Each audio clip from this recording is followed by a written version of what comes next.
In 1991, Spike Lee made a movie about an ancestor, Malcolm X, that proudly declared, "I am Malcolm X." Well, today, squad, today, scholars, I declare I am Meghan Markle. And here's why. May 19th, we celebrate Malcolm X's birthday because he was a great, great Afro-American. But Malcolm X is you, all of you. And you are Malcolm X. I'm Malcolm X! I'm Malcolm X! I'm Malcolm X! I'm Malcolm X! I'm Malcolm X! I am Malcolm X! I am Malcolm X! I am Malcolm X! I am Malcolm X! I am Malcolm X! As Brother Malcolm said, we declare our right on this earth to be a man, to be a human being, to be given the rights of a human being, to be respected as a human being in this society, on this earth, in this day, which we intend to bring into existence by any means necessary. Spike Lee showed us how we are all our ancestors. You just witnessed a montage of beautiful children proudly declaring, "I am Malcolm X," connected by Malcolm X and followed by Nelson Mandela. Welcome, my scholars and fellow lionesses, to a very special episode of the Sussex Studio podcast. Today, we embark on a journey that transcends time and space. We're talking ancestors, powerful connections, and the undeniable roar of Black excellence.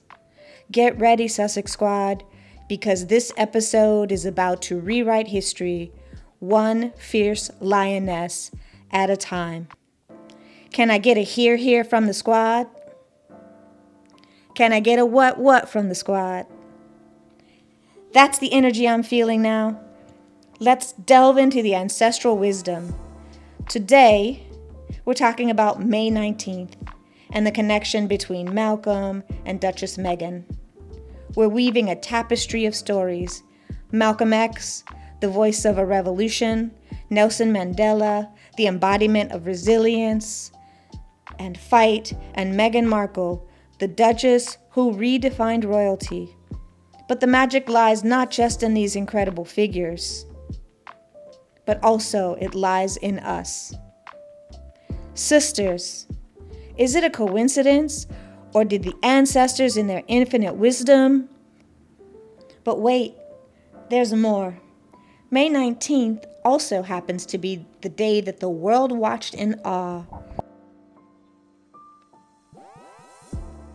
as Meghan Markle, a strong woman, walked down the aisle to marry her prince, Harry. Can you feel the ancestors guiding us, squad? May 19th, Malcolm X's birthday, a day of remembrance and a call to action. The same date Meghan, a powerful voice, chose to rewrite the royal narrative. The ancestors, they weren't making mistakes. They were whispering a message of continuity, of strength, and of the ongoing fight for equality. The lioness. Now, sisters and squaddies, let's talk about the lioness. This majestic creature, the lioness, is known for her fierce protectiveness, her unwavering leadership, and her ability to rise above adversity. These are all qualities we see reflected in Malcolm, Nelson, and most definitely Meghan Markle. The ancestors, in my opinion, they saw Meghan's potential, her strength, and her unwavering spirit. They knew she would face challenges. They also knew she would rise above them. A lioness leading the way. And today, The Sussex Squad celebrates our pride. Separated by time and background, Malcolm and Meghan share a powerful belief in community. Malcolm stressed the importance of community control of our own institutions and destinies, highlighting the strength found in collective action. Women especially, well, all people, you want to feel seen and you want to feel heard. And community is a huge, vital piece of that, because when you're part of a collective and you feel as though someone is seeing you, really listening to what you have to say, at a certain point you feel empowered when you don't feel alone. In 1991, Spike Lee made a movie about an ancestor, Malcolm X, that proudly declared, "I am Malcolm X." Well, today's squad, today's scholars, I declare I am Meghan Markle. So squaddies, sisters, scholars, let's celebrate the strength within us. Can I hear you say, I am Meghan Markle? One more time.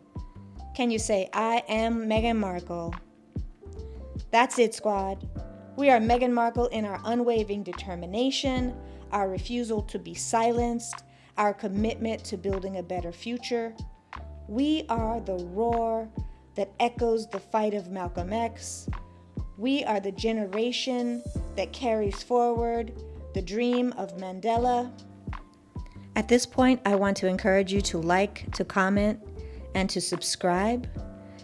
Also, I want to let you know that the ending is going to be so powerful. It's going to end with a wonderful video that you shouldn't miss. It's something that will be imprinted on your heart. And so for this episode, the end is nigh. It has been a captivating exploration, squaddies. We delved into history's giants, celebrated Black excellence, and roared with the fierceness of a lioness. Yet our journey transcends this episode.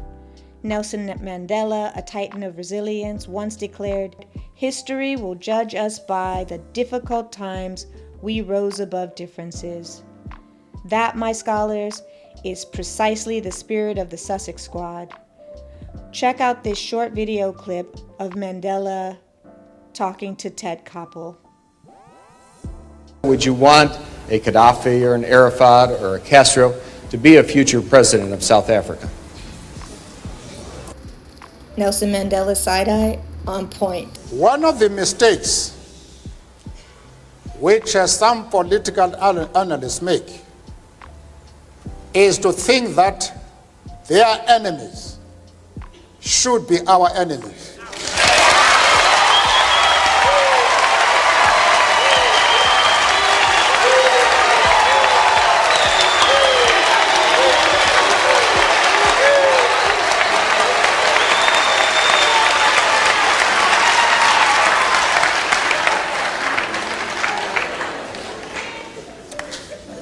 That we can and we will never do. We have our own struggle, which we are conducting. We are grateful to the world for supporting our struggle. But nevertheless, we are an independent organization with its own policy. And the attitude of every country towards, our attitude towards any country is determined by the attitude of that country to our struggle.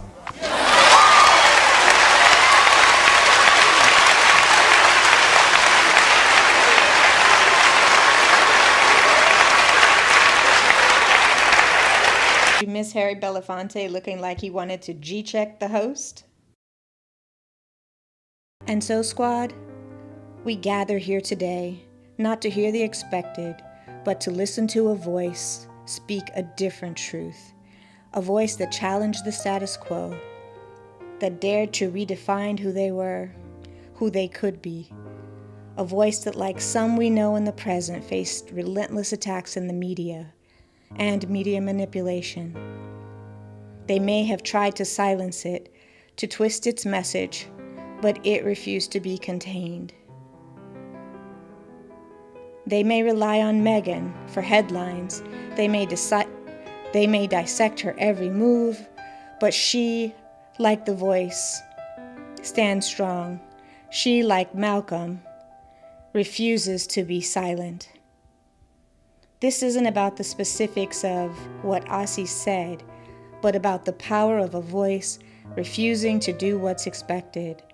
So lean in closely, for within these words lies a connection across time, a connection passed from ancestor to ancestor, a connection between the fight for self-definition and the unwavering spirit that speaks its own truth, no matter the storm.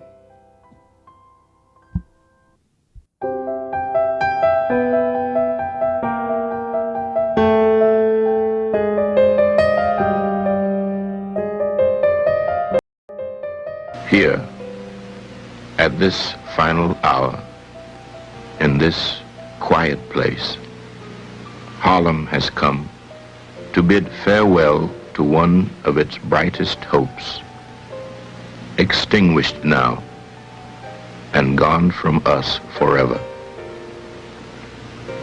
For Harlem is where he worked and where he struggled and fought. There are those who will consider it their duty as friends of the Negro people to tell us to revile him, to flee even from the presence of his memory, to save ourselves by writing him out of the history of our turbulent times. Many will ask what Harlem finds to honor in this stormy, controversial, and bold young captain. And we will smile.